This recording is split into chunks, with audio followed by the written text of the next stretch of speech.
मुंबई गोवा महामार्गावर कशेडी बोगद्यापासून पुढे काही अंतरावर धामणदेवी गावाजवळ आज बुधवारी 15 जुलै पहाटे महामार्गावर मोठी दरड कोसळली आहे। या घटनेमुळे मध्यरात्रीपासून गोव्याहून मुंबईच्या दिशेने जाणारी एक लेन वाहतुकीसाठी बंद ठेवण्यात आलेली असून महामार्गावर आलेली दरड हटवण्याचं काम सुरू आहे। रायगड जिल्ह्यातील पोलादपूर तालुक्याच्या हद्दीत ही घटना घडलेली असून दरड कोसळलेल्या ठिकाणी खबरदारीचा उपाय म्हणून एक लेन बंद ठेवण्यात आलेली असून उर्वरित मार्गावरून वाहतूक सुरू ठेवण्याचे प्रयत्न केले जात आहेत। घटनेची माहिती मिळताच महाडचे प्रांताधिकारी आणि तहसीलदार यांनी घटनास्थळी भेट देऊन परिस्थितीची पाहणी केली।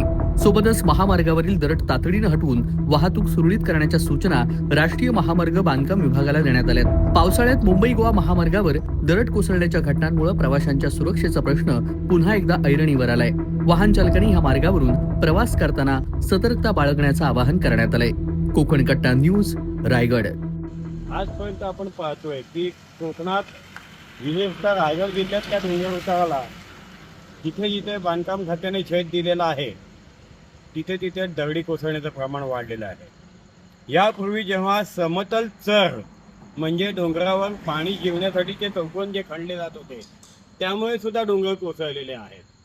आता आपण ज्या भेगा पाहतो त्याचं मूळ कारण असं आहे की डोंगराचा कुठला तरी एक भाग माती उत्खननासाठी खणलेला असतो आणि त्यामुळे त्या भागामध्ये माती खाली पडल्यामुळे ते त्या डोंगराचे 2 भाग होतात, 3 भाग होतात आणि मग तिथे आपल्याला ते भेगा पडल्याचं दिसून येतात। मुळात त्यावेळेस कोकणातील प्रत्येक घडामोडींचे लाईव्ह अपडेट पाहण्यासाठी आताच कोकण कट्टा न्यूजच्या सर्व सोशल मीडियाच्या प्लॅटफॉर्मला लाईक, फॉलो आणि सबस्क्राईब करा।